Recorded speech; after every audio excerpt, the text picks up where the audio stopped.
So, good afternoon, everybody. I will continue on the lecture about mortality, but just to remind you that next class on Tuesday is our third exam. So we actually don't take the exam here in the classroom. It's going to be on campus in the same way that you did for exams 1 and 2. The material that will be covered on exam 3 are the lectures from days 12 to 22. Sorry, 17 to 22, these days here. And you know, that was not exactly what it's written here in the syllabus because we are delayed. We are just today trying to finish the chapter on mortality. So you should check on day 17 to 22 on the YouTube page what exactly were the topics that we covered from day 17 to 22 that I will post today. So we'll start the topics that we'll be covering the exam. It's whatever we started here on day 17 and whatever we reached today on the 22nd day. But yes, because I don't know if we'll be able to have time to cover the whole material that we have here in the slides, but it's just to let you know that being fair as before, it's just the materials covered in the classes, and it's going to be a portion of the fertility chapter and the mortality chapter up to the point that we covered today. Okay. So we finished last class talking about the changes in mortality in the US, how the US have been passing through improvements in health since the 1900s, exactly controlling infectious and parasitic diseases. So we see a decline in communicable diseases, and this is due to prevention and control for a series of basic measures that avoid people getting communicable diseases. And then in more recent decades, there is some improvements in mortality, but in that case, more related to prevention and control of chronic diseases, okay? Whenever we are in the US and we talk about mortality, there are two topics that always come out.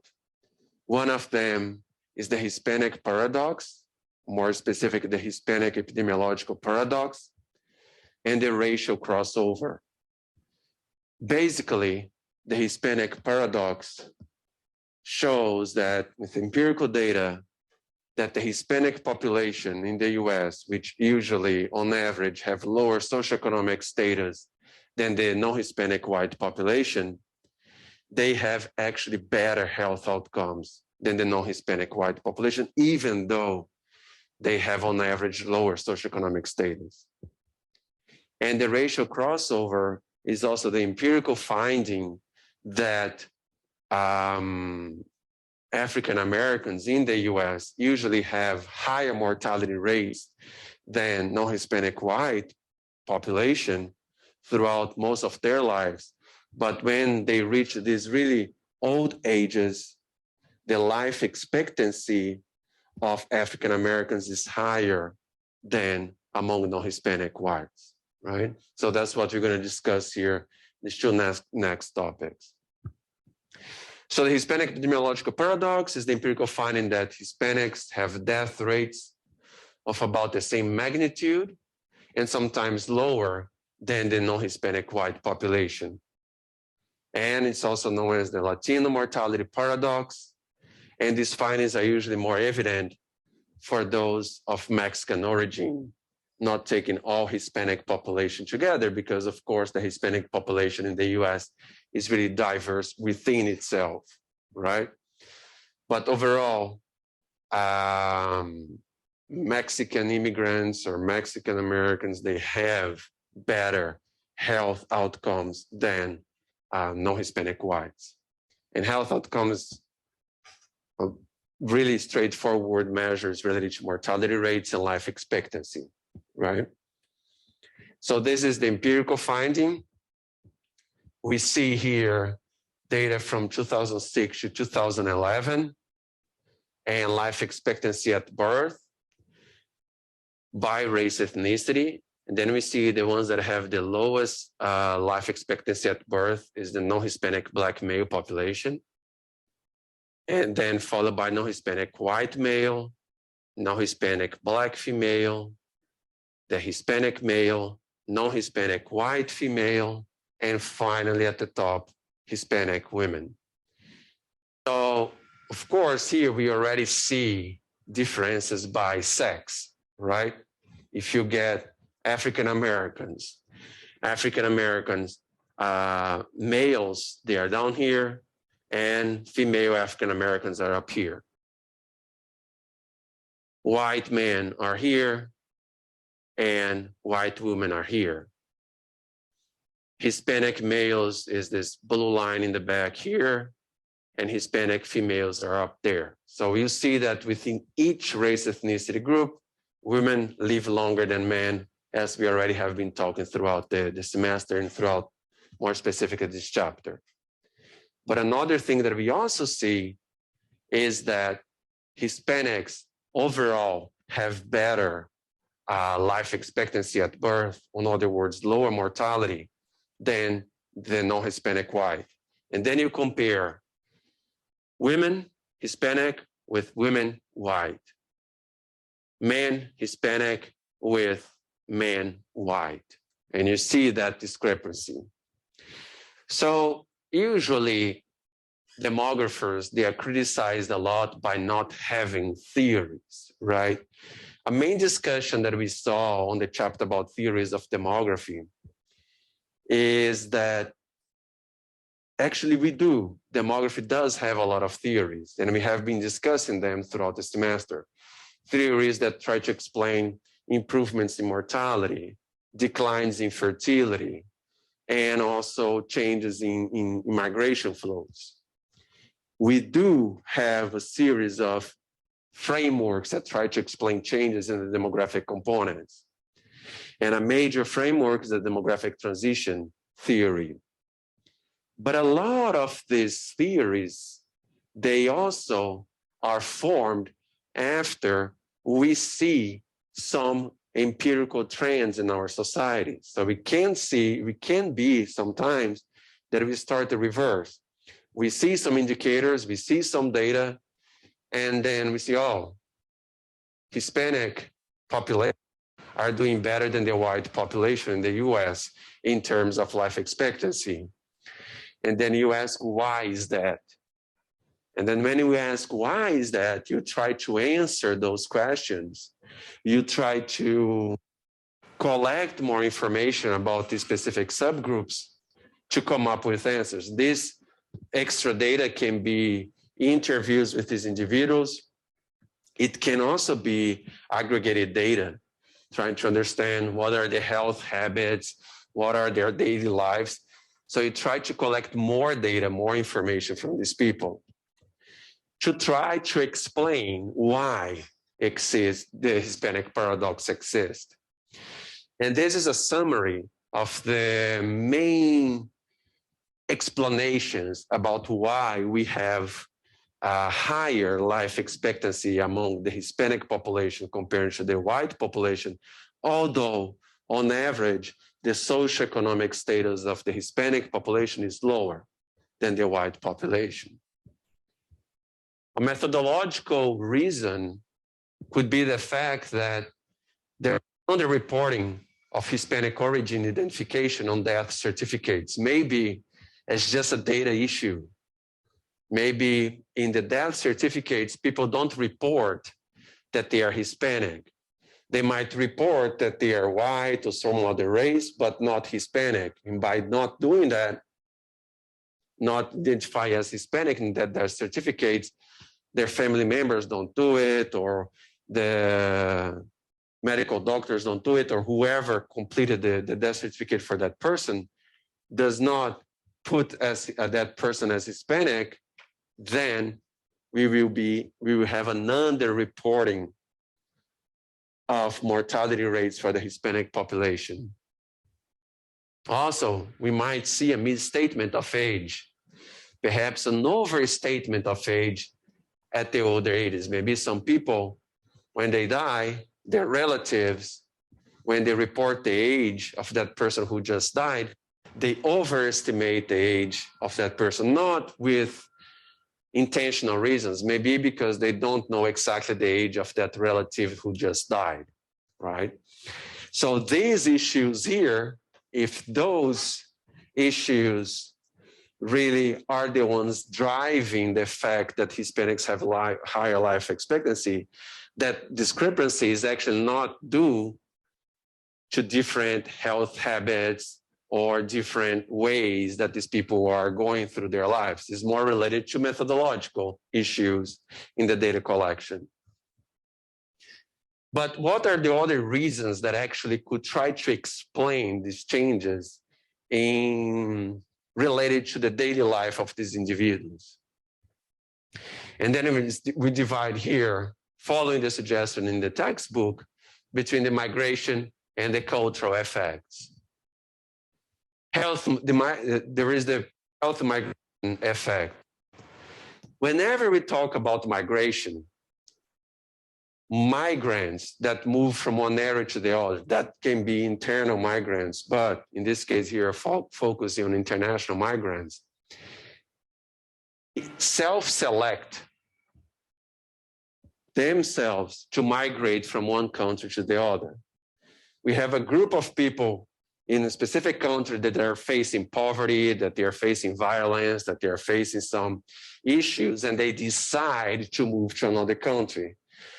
The ones who usually decide to move to another country, they tend to be, on average, better off than the ones that do not move. Better off in terms of having resources to pay for the international trip. Also because they are healthier, they can deal with a long trip if they are coming on land, and a lot of those are coming by bus, really like not coming in airplanes and everything. So it demands not only economic resources, but also health, right? So maybe these people who are coming from Latin America to the US, in that specific group, the ones that are actually have better health, better physical and mental health, on average, compared to the ones that are staying behind, are the ones coming to the US. So self-selection is pretty much saying those that actually have a better condition in terms of health, in terms of socioeconomic status, maybe their socioeconomic status is lower than the white population in the US, but that condition where they live right now, they actually have better resources than the overall population, and then they are moving. So they have good health compared to the ones staying behind. So this self-selection, this decision of people moving here is actually bringing the ones that are already better off in terms of health. And although they have lower socioeconomic status, when they come here, overall, they have lower mortality rates than the white population. Another effect related to migration could be the opposite way, what is called the Simon bias.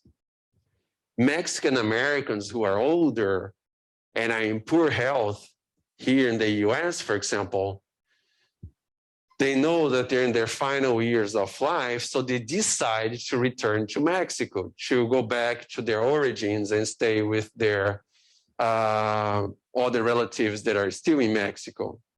So in that case, these people are moving back to Mexico already at older ages, close to the age of dying because they have already poor health.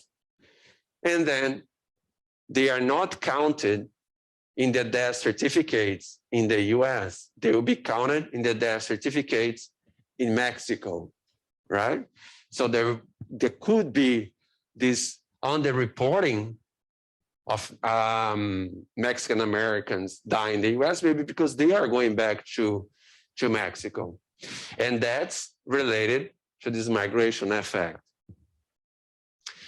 Another set of explanations that demographers have been given to the fact that Hispanics have better health outcomes than white Americans is because they usually have better diet, better dietary practices, right? So usually, at least first-generation immigrants, they don't consume as much processed food as Americans do not consume as much fast food and all this diet with high fat. And also, there is stronger family ties and relationships in Latino families. And that those relationships on a daily basis provide them support for them to take care of their health, even though they might have lower socioeconomic status than the white population. So all these different factors are difficult to measure. So what sometimes we see is our demographers focusing on each one of them to try to see if the Hispanic paradox is explained by any of these effects. And what we see also is that among the Latino immigrants, the first generation, they still have a lot of the cultural habits from their home countries in terms of food, in terms of family ties, having food at home with their families and so on, and helping the community. But in the second generation, the ones that are born in the US, but parents born in Latin America, the second generation start to have health outcomes, fertility outcomes, mortality outcomes. All these demographic components, the indicators, start to be really similar to white Americans because they are already all integrated to the American society, right? They are born here, they go to school here, they eat the food here since they are babies. That's the culture that they live in. And by the third generation, it's pretty much the same. I don't know if I have told you already. I mean, I participated in a conference about national security affairs early this year, SCONA, SCONA, organized by a student group here at A&M. And I coordinated a group that was talking about migration, or more specifically, immigration, international migration. And by the end of SCONA, of that conference, we have to write a policy report. The other topics were more related to really war, nuclear bombs, all this more related to national security in terms of more military point of view. But our group was talking about international migration. And it was interesting in that group, we had, I think, around 12 people, 12 students, undergraduate students in the classroom. I think all of them were either second, I think most of them were second generation immigrants. But for me, as a first generation immigrants, they all look the same. Some of them, their parents were from Africa. Some of them, their parents were from Latin America. Some of them, their parents were from Europe. But for me, the way that they talk, their references, their cultural references, the way that their slangs, everything in a daily basis that we exchange during that conference, they are, to me, all the same. They are all second generation. They are all Americans in my lenses. They don't have accent or anything. So there is a really clear difference between me and them, but not among themselves, right? Of course, race, ethnicity, you could say that they differ, but in the terms of the habits and probably related to their health habits, they are really similar to each other.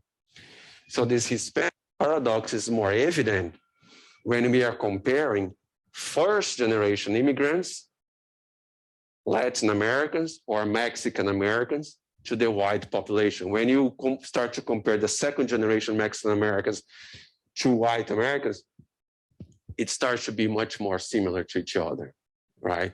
All these demographic indicators. Cool? The second topic, whenever we discuss mortality trends in the US by race ethnicity, another one is this racial crossover. The fact that life expectancy at birth is the lowest for African Americans compared to Hispanics and to whites. So for most of their lives, African Americans have higher death rates than Hispanics and whites. But the situation changes at the very oldest ages. Do you remember the life table? The life table, the last column of life expectancy at each single age, we have the first one, life expectancy at birth. And then you have life expectancy at age 1, life expectancy at age 10, life expectancy at age 35, and so on. So those ones are the life expectancy, so the average number of years that we would expect people to live once they reach that specific advanced age. And for African Americans, what's observed when people reach the last ages, the last age groups, the old ones, African Americans tend to have more expected remaining years of life than the white population. By late life, death rates for Blacks become lower than those for Hispanics, and in some cases even lower than those for whites, in some cases even lower than those for Hispanics, okay? And this is an example. Where did I get this from? This age 70 and these life expectancies here for Hispanics, males, females, non-Hispanic whites, males, females, non-Hispanic Blacks, male, females. These are the last, this data here, these indicators here are in the last rows of the life expectancy. If you just go back to the full life table that we had at the beginning, let's just get it, just to be really clear. Let's get the one that we can read better. This one here, this original one. We are pretty much getting the life expectancy at the really older ages. How do we read, how do we interpret, for example, let's say this 9.1 here? If this is the life table for the US population as a whole, is not broken down by sex, is not broken down by race, ethnicity. If these people, based on the data from 2010, reach the age 80, they had chances of dying before. They did not. They reached age 80. If they survived up to age 80, how many years on average, how many additional years on average are they expected to live once they reach age 80? 9.1 more years. So 9.1 more years in addition to 80. So 89.1 years on average they are expected to live.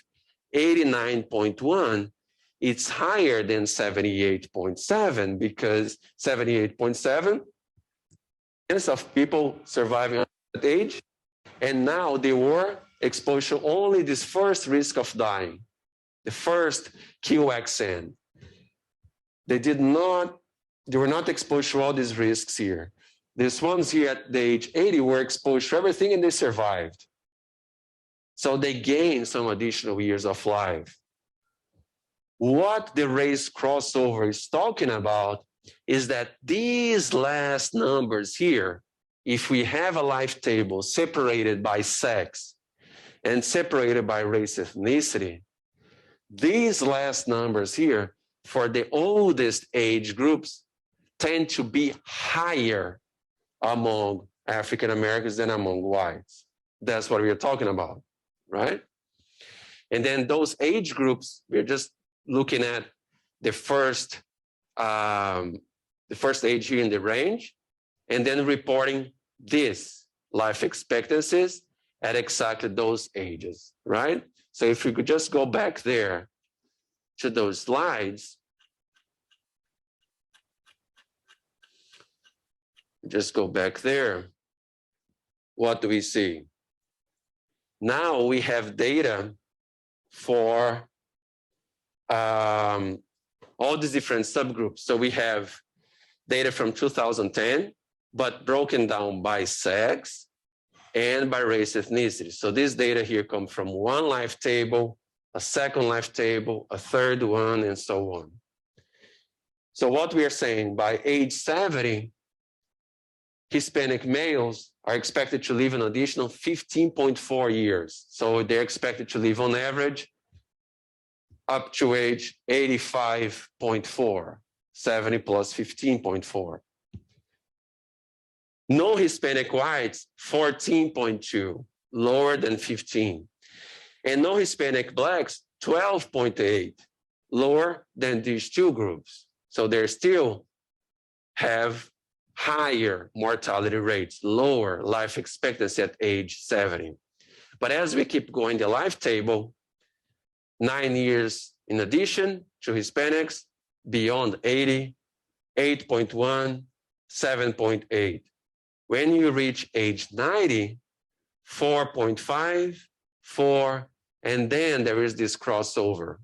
The African Americans get additional years of life. And in the really old, the more old age groups, they get levels even higher than Hispanics, right? So here they were still lower than Hispanics, and here they get really higher. But one thing is necessary to emphasize: the conditions for African Americans were really bad. Like in this example, up to age 70. Just after that, you start to see some improvements, and then by age 90 and by age 100, they have higher remaining life expectancy than the other groups.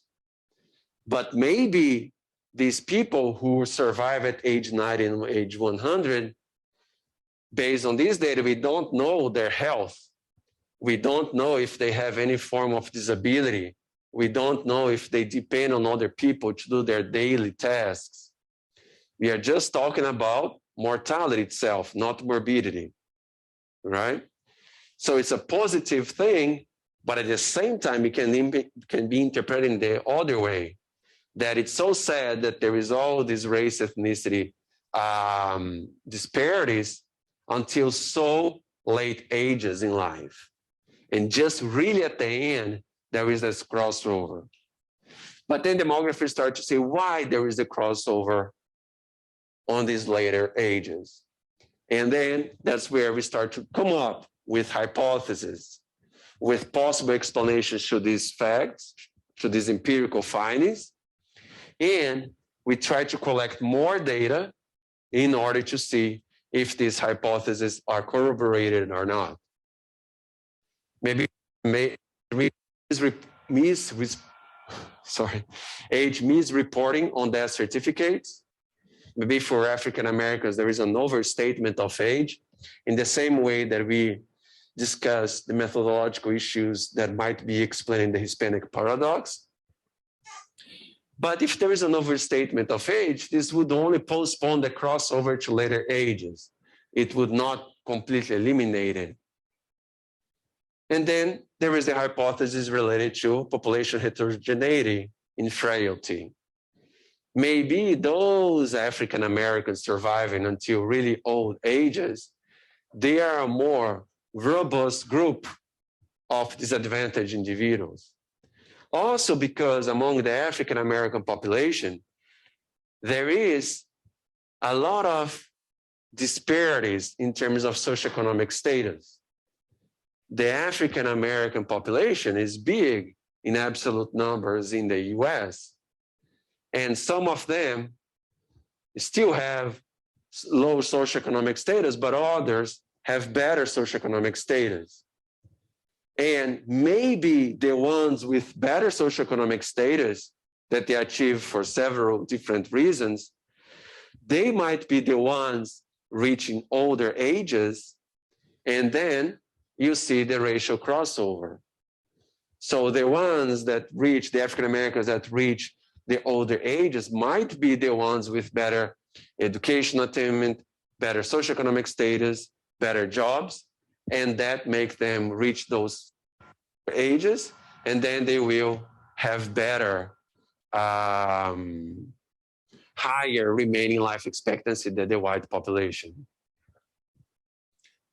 The more frail blacks, or the age of 80 or 90, exactly the ones that might be more disadvantaged in terms of health, in terms of access to healthcare, and in terms of socioeconomic status that's related to all that. This produces a more robust group of African Americans that live longer than the majority of African Americans that tend to die earlier than the white population. Can you hear me on the microphone there? It's okay. Sometimes it bounces the volume here to me.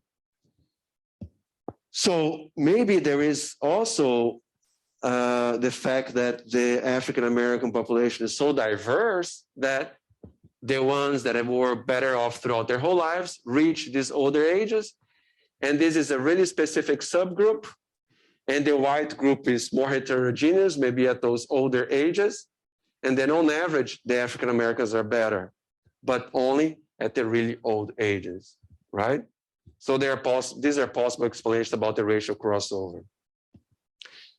Another, and this is related to about all countries, mortality also has different causes by age group. If we read or if you watch the news and we ask young people below the age of 24, what are the most probable chances or what probable causes of death that they could die in the following years before they reach 24 years of age, maybe here in the US, a lot of people would answer, oh, terrorism attacks, oh, all these different causes that have really, really low chances to affect mortality of that group. And what we see, this is already data from 10 years ago, but we see for these young age groups, the causes of death are more related to all these external causes, such as accidents, 38%, homicide, 13%, suicide, 13%. Then you get to cancer, 7%, heart disease, 3%, and all other causes, 26%. But usually, younger people who die, they die more related to external factors, not related to their health, right? But then when you start looking at the cause of death of older people, then you start to see an increase of death related to specific diseases, such as the group between 25 to 44, 13% died because of cancer, and 12% related to heart diseases. 45 to 64, cancer, heart disease. Age 65 plus, heart disease, cancer, chronic lower respiratory diseases, stroke, Alzheimer. So whenever we, sorry? Would you say that the younger ages, like age 24, die by accidents and stuff like that, and if they're more reckless? Or Yeah. Yeah, people at younger ages, they have are more likely to expose themselves to have risky activities, and then they can die of those activities. Yes, it's related to that. And usually involvement in crime activities, it's usually younger people that do as well, so that's related to homicide. And suicide is still the nature of our brain, right? We're still developing so many insecurities, and then that affects much more the younger population than the older group. And we have seen here, even at A&M, a lot of campaigns saying about the risk of suicides and among college students, and then those that have some form of mental health pressures or issues or feel the pressure from pursuing education should go into specific services in the university because the suicide rates are really high, right? So that's a major concern, and those are facts, right? Not terrorist attacks, not all this media propaganda. We have to talk more about what's actually affecting this population. That's why we have specific services here in the university to deal with mental health for students, okay? And now we go into the next topic of this chapter related to infant mortality. I already talked about infant mortality. U is the number of deaths of children before they reach age 1, divided by the number of babies born in a specific year in a population. We usually multiply it by 1,000 because these numbers have been declining a lot. And the declining infant mortality is key to population growth. If you go back to the demographic transition theory, mortality started to decline a lot exactly because we are controlling communicable infectious diseases that were affecting a lot of these children. And then when children reach age 1 and a little older ages, mortality declines, fertility is still high, fertility is high, mortality is lower. That makes population increase a lot in the early declines of mortality.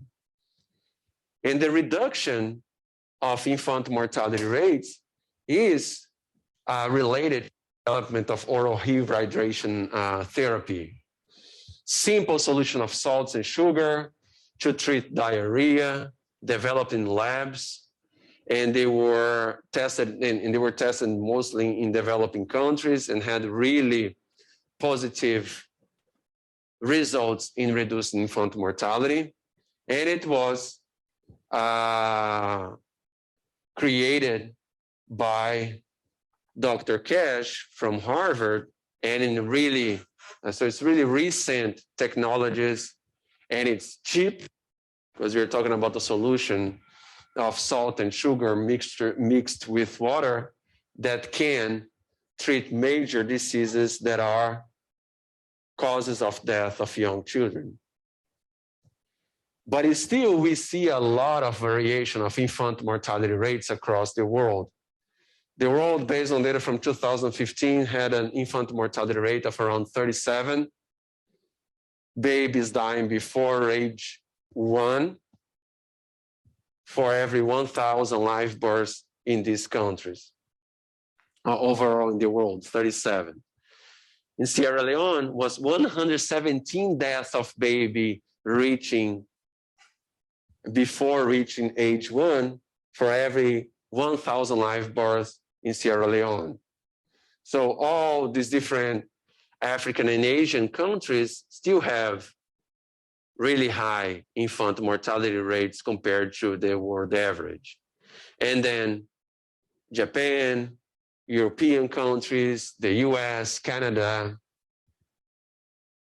and China, Mexico, they tend to have lower infant mortality rates. So Latin America, or the American continent as a whole, and Europe have dealt already with these infectious diseases way before a lot of the African and Asian countries. So their infant mortality rates are much lower. And here on the left-hand side of this table, we have the countries with the highest infant mortality rates in the world back in 2013, and the ones with the lowest. And exactly, African countries with the highest tend to be African countries, and we tend to be European and Asian countries with the lowest infant mortality rates. And the really low infant mortality rate in Japan is related to the highest life expectancy at birth in Japan that we talked in the last class. What's interesting about this graph here, I follow this Professor Philip Cohen on Twitter. And he usually puts some interesting descriptive tables and graphs about different demographic indicators. Lately, he's posting a lot about the coronavirus pandemic. But this one is showing infant mortality rate in specific countries in the world. But then he breaks down the US population in race ethnicity groups to show how diverse is mortality by race ethnicity. So overall, the US, based on data from either 2018 or 19, 18 and 19, the US had around 5.8 deaths of children before reaching age 1 for every 1,000 children born in the US, born alive. And then the data by race ethnicity groups from 2017 shows that infant mortality rate is much higher among African Americans compared to Asians, and is also higher compared to non-Hispanic whites. It's also higher compared to American Indians, Pacific Islanders, and the Hispanic population is in between. But overall, African Americans, American Indians, and Pacific Islanders have higher infant mortality rate than the average in the US. Hispanics, whites, and Asians have the lowest in the US compared to have lower than the average in the US. And this is just to show, for example, that African Americans, American Indians, Pacific Islanders have infant mortality rates more similar to kind of mid-developed countries, right? So those in Latin America and also Turkey and also China. Hispanic closer to Russia, Slovak Republic, Canada. The whites also close to that. And Asian Americans much more closer to the lower infant mortality rates of European countries. It's just interesting to see that within such a big country as the US, specific groups, specific race ethnicity groups have mortality experiences more similar to really different countries, right? African Americans closer to Latin America, to China, and Asians closer to European countries, and also white Americans.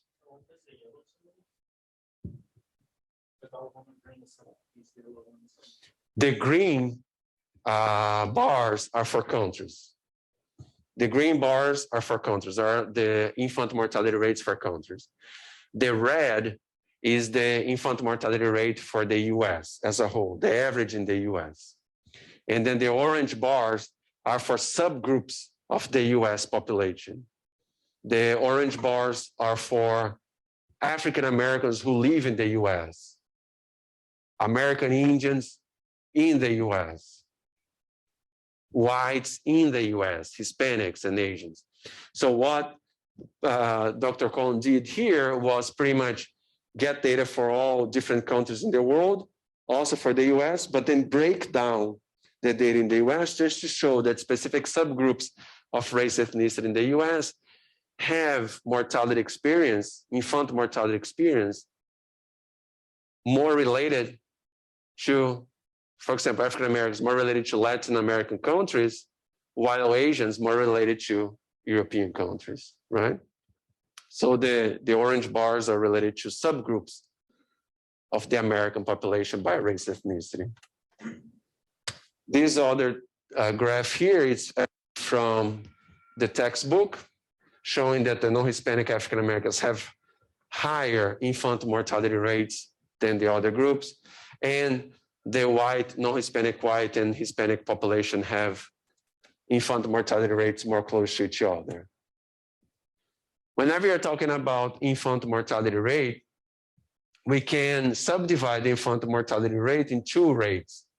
The neonatal mortality rate, so these are death of babies aged 20 days or less. So those are babies that die before reaching 28 days of life. And post-neonatal mortality rate are those that die between 29 days and before reaching 1 year of age. Usually neonatal mortality rates are more related to biological factors. So that's why if we have data specific about the day of life that the specific babies died, we can break it down by these two mortality rates. So the neonatal mortality rates and the number of neonatal deaths by different portions of the world is shown here. Developed regions have much lower neonatal mortality rates than developing countries, and there is also a lot of variation among developing countries. These rates are low if you think like 3 per 1,000 live births of babies dying before age of 28 days of life, and 22, the rate for developing countries.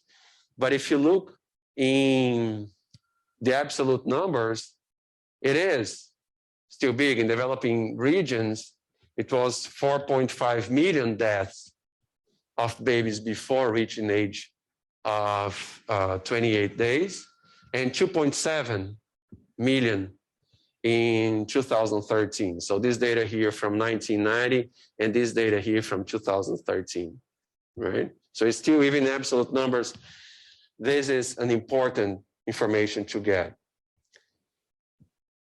And here, when I talked about neonatal and post-neonatal mortality rates, is necessary to explain the differences between endogenous and exogenous causes of death.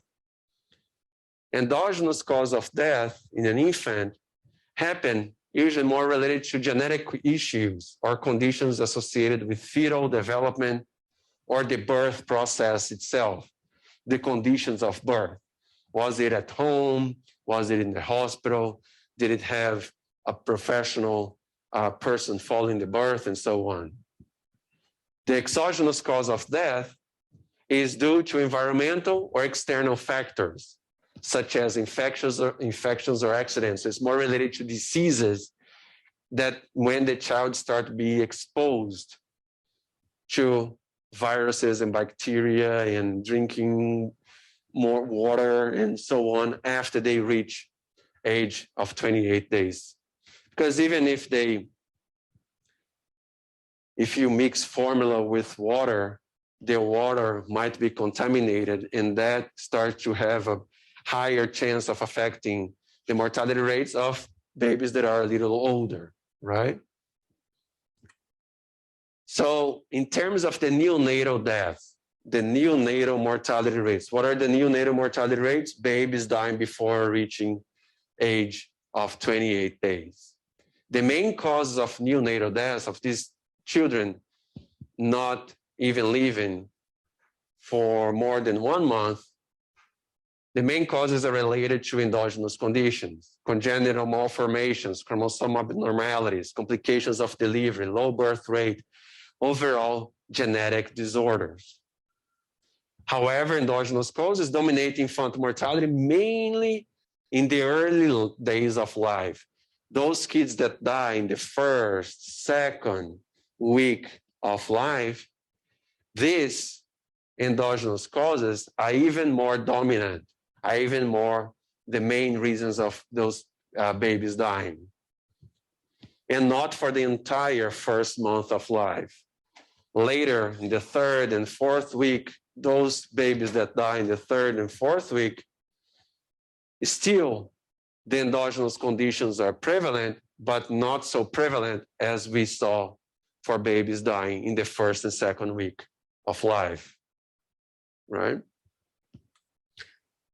What are the causes of babies dying between the ages of 29 days and before reaching 1 year? These are more related to exogenous causes, to infectious diseases, accidents, injuries. What's the overall rate? The post-neonatal mortality rate was 18 per 1,000 live births in the world back in 2013. But it was really low in developed countries, only 2 deaths of children between the ages of 29 days and less than 1 year. Most of the causes are related to the exogenous causes. So in this case, as policymakers, we have much higher ability to deal with these deaths, to avoid these deaths, because we can improve living standards. We can provide better health care, public health programs, have better effects on exogenous causes than on endogenous causes. All these actions that the government can take can improve the living conditions of people and diminish the chances of exogenous cause killing these babies. While the endogenous causes are more related to biology, genetic causes, it's less. So public policies would not actually deal with endogenous causes related to neonatal mortality. But they would have a bigger impact on post-neonatal deaths. Stillbirths are miscarriages and fetal deaths. A stillbirth is a fetus not born alive and is not a sister, is a death. The stillbirth rate is pretty much the number of stillbirths divided by the number of live births added to stillbirths in a specific year, also multiplied by 1,000 because this data would give really small decimal cases. Stillbirths are often identified in hospital reports dealing with obstetric procedures. Stillbirth is not considered a child dying because it's still considered being the fetus. The World Health Organization mentions that interventions can be planned if we know at what point before birth the fetus died. So some interventions, some policies can be implemented in order for the fetus to develop and actually come out as a live birth. And but overall, there were 2.6 million stillbirths in the world. And in terms of rates, 18.9 stillbirths per 1,000 live births plus stillbirths. And stillbirths is not abortion, right? So it's a fetus dying related to miscarriages and fetal deaths. There is another rate to understand mortality among babies, the perinatal mortality rate.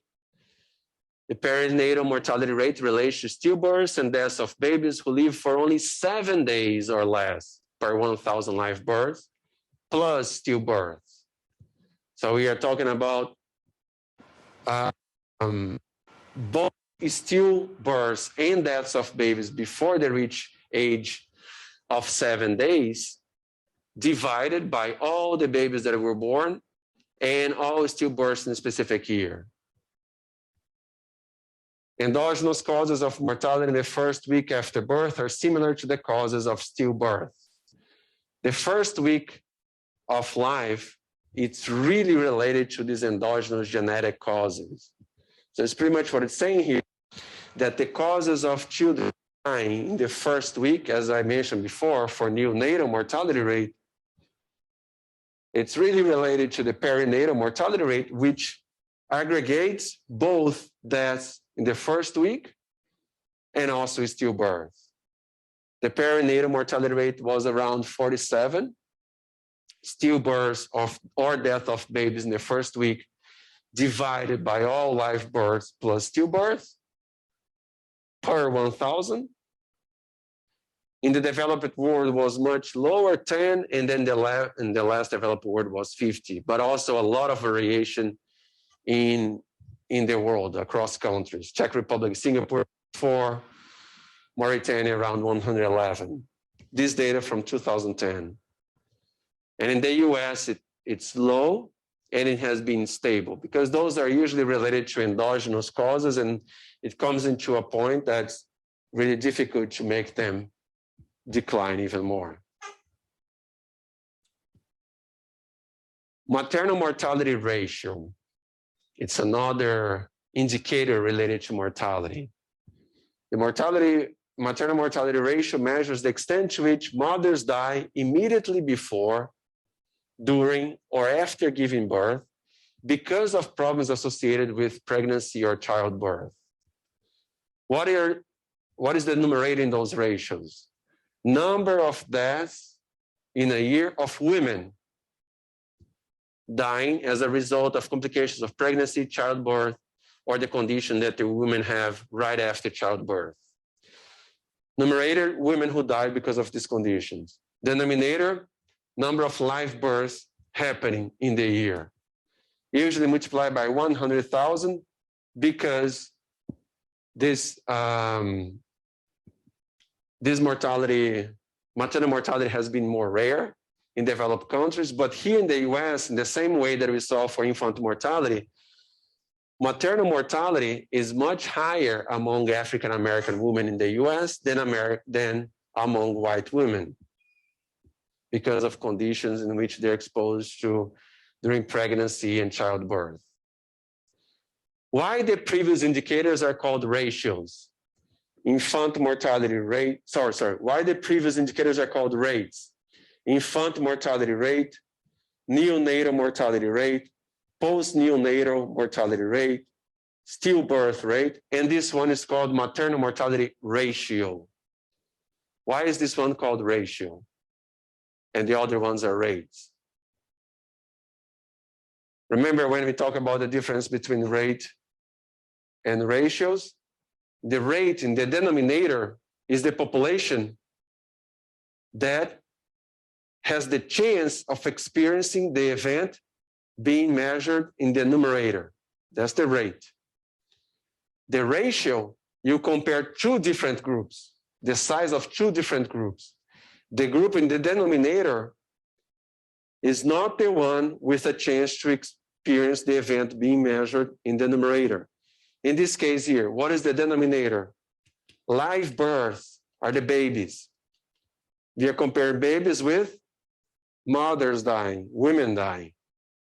So these are two different groups. They're not the babies that we are measuring their mortality in the numerator.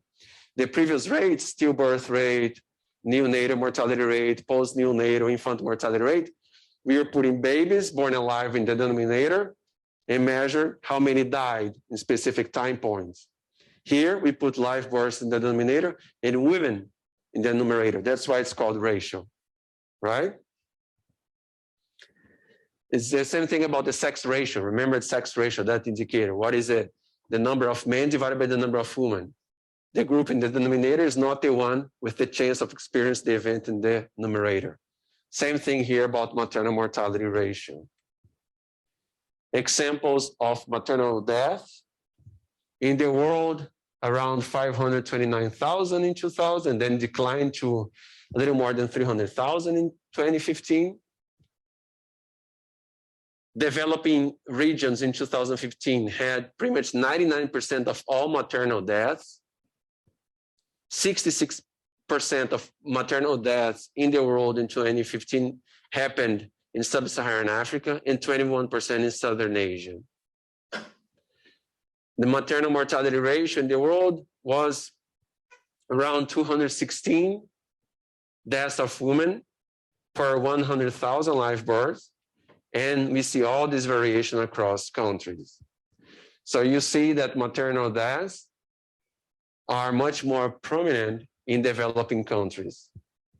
But still, even though the US as a whole does not have as many women dying, still you see African American women more exposed to this risk of death. You still see variation by race ethnicity. So there is a public health concern in that topic as well in the US. What are the main factors associated with maternal mortality ratio? The same thing, we see these trends and why those trends exist.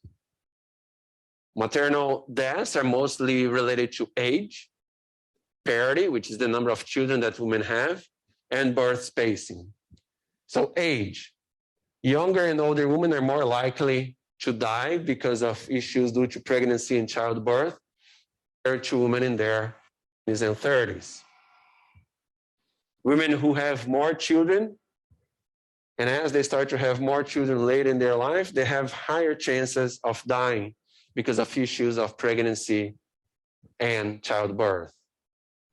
And women who have children were closer to each other, shorter birth spacing, shorter birth intervals are also at higher risks of dying because of issues related to pregnancy and childbirth.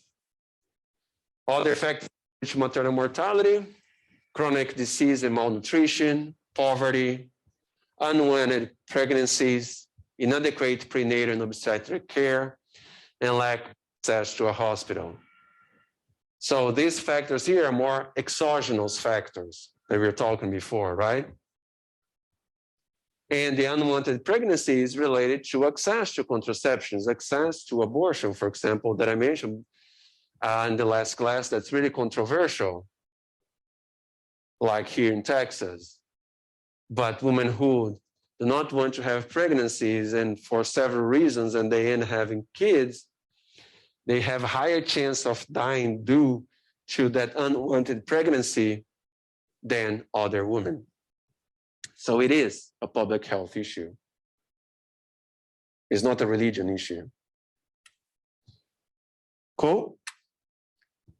At the end of the chapter, the author discusses, there's some philosophical discussions of where the discourse, where the studies about mortality are going to go in the future years. So he asks, is it likely that mortality rates will continue to fall, result in even higher levels of life expectancy than those attained by developed countries? And there are usually two groups of demographers. One that says, yeah, we continue to grow life expectancy, but there is a limit. And the other argue that no, there is no limit. Life expectancy will keep increasing.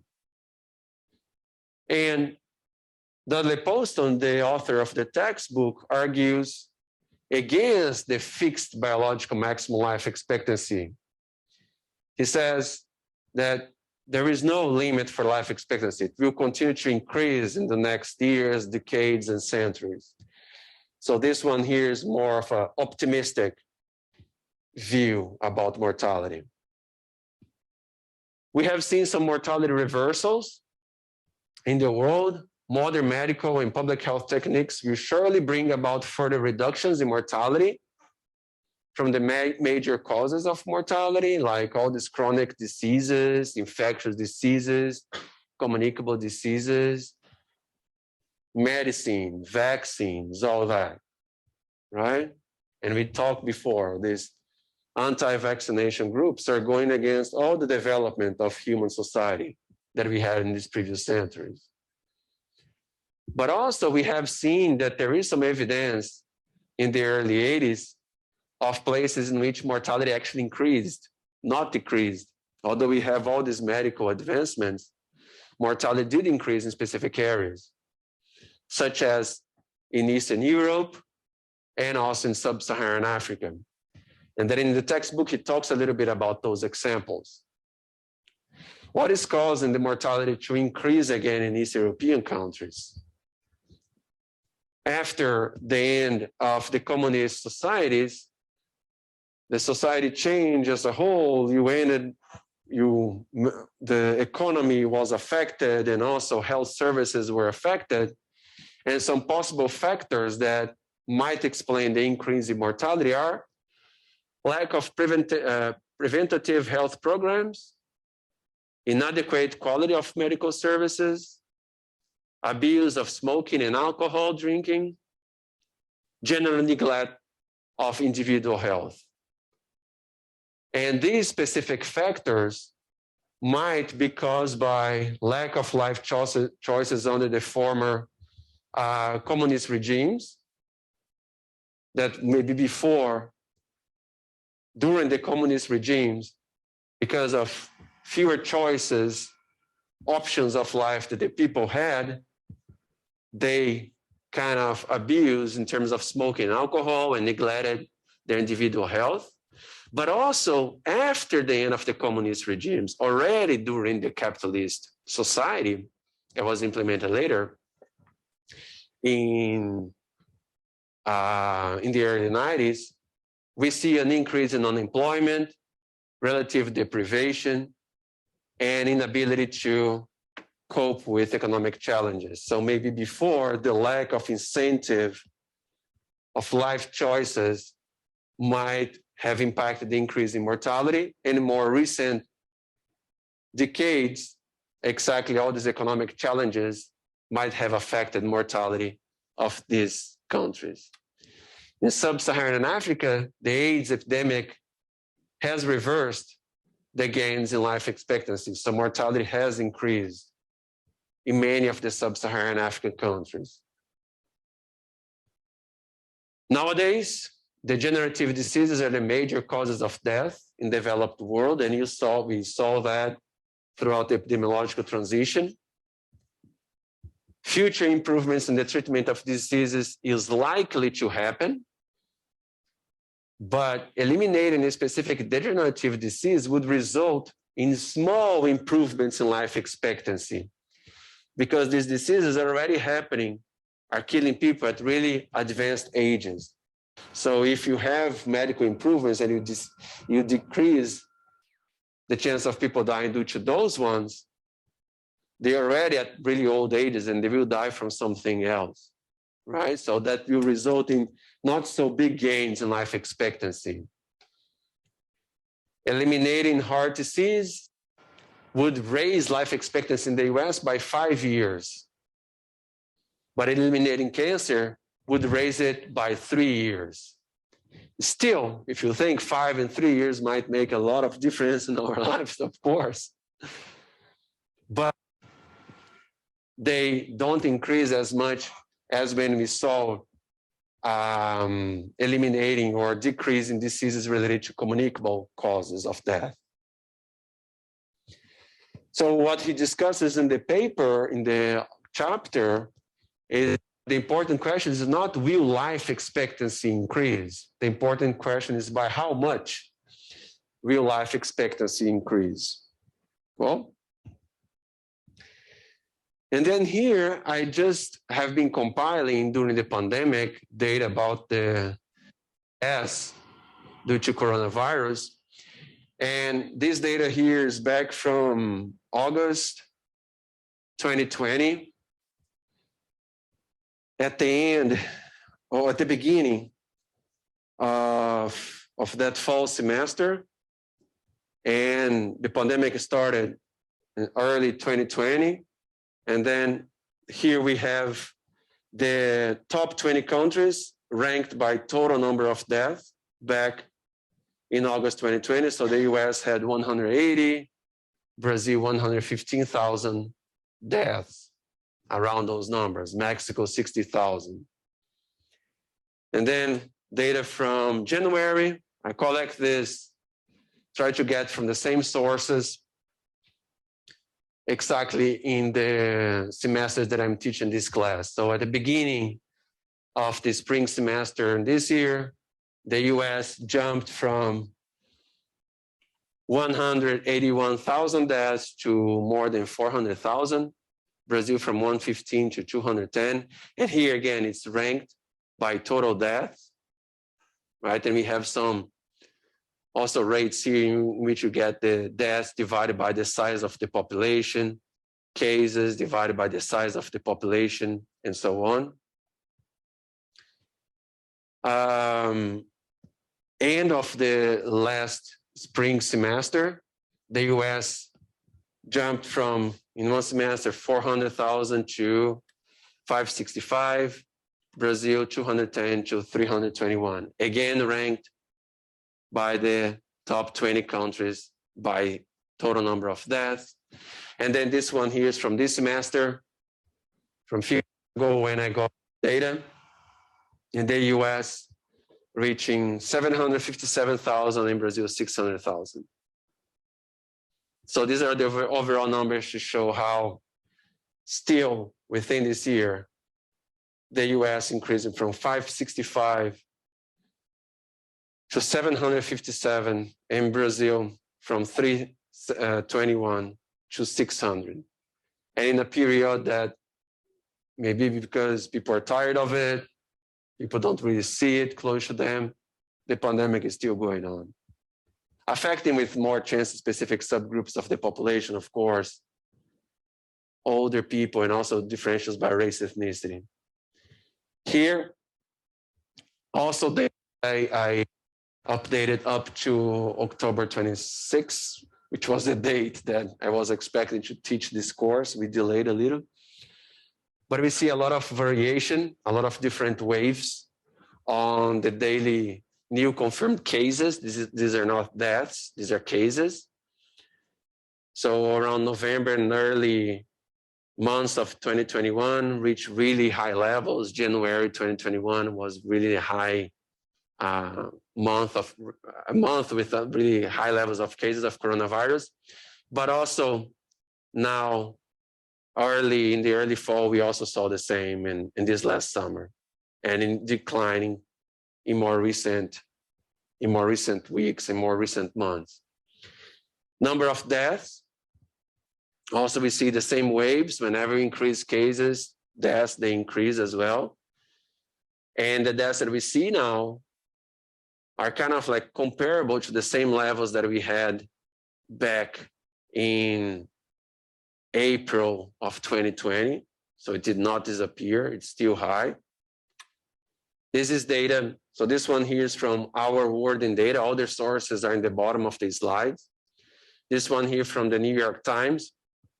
And I just put the number of cases in the top of number of deaths, just to show that right after you see an increase in the cases, this dotted red line, you see an increase in deaths, the dotted gray line. Increase here, and for all these cases, a few weeks later, you see more deaths. The same thing even now in September, October 2021. This is Texas, specifically Texas, and then I do the same exercise, showing when cases increase, you see more deaths, more cases, deaths, more cases, deaths. And a major criticism from public health professionals about Texas opening so much in the case of our university specifically. I mean, we have all these full football games, for example, that we have been seeing now with record numbers of people and nobody wearing a mask, is the fact that, okay, that population might get the coronavirus, might not die because they're young people, but they are socializing with older people in the community.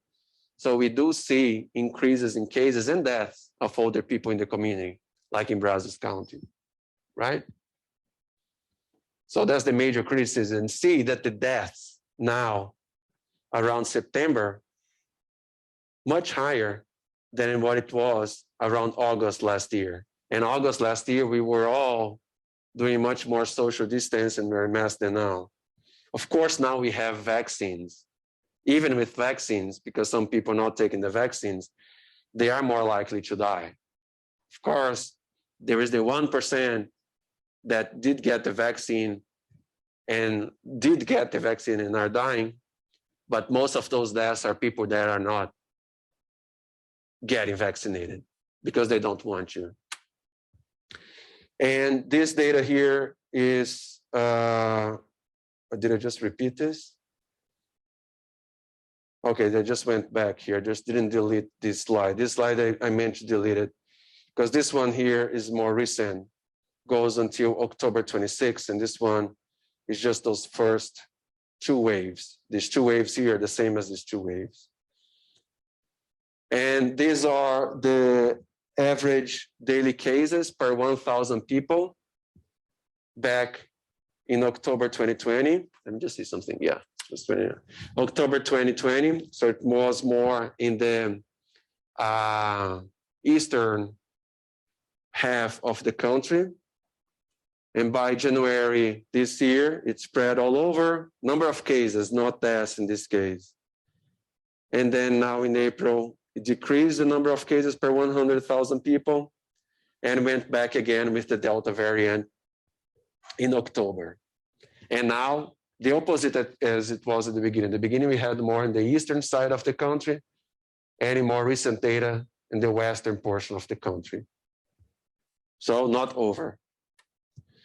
This is to show that the coronavirus deaths, they have been affecting more the older people and Hispanic and Black population. Rates are higher for Blacks and Hispanics, and also for older people, those with at least 75 years of age, 75 to 84, and 85 plus. Deaths per race, ethnicity. Oh, the coronavirus has killed the same as the flu. No, data, science.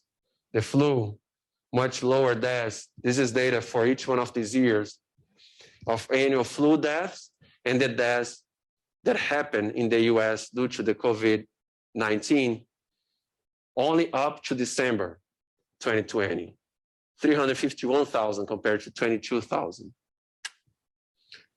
There is still a lot of gap in vaccination across countries, really low among African countries compared to other places in the world.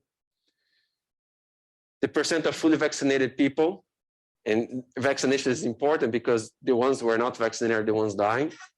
It varies a lot by social demographic characteristics. I'll see the source of data, Dr. Cohn, the same guy that I mentioned before.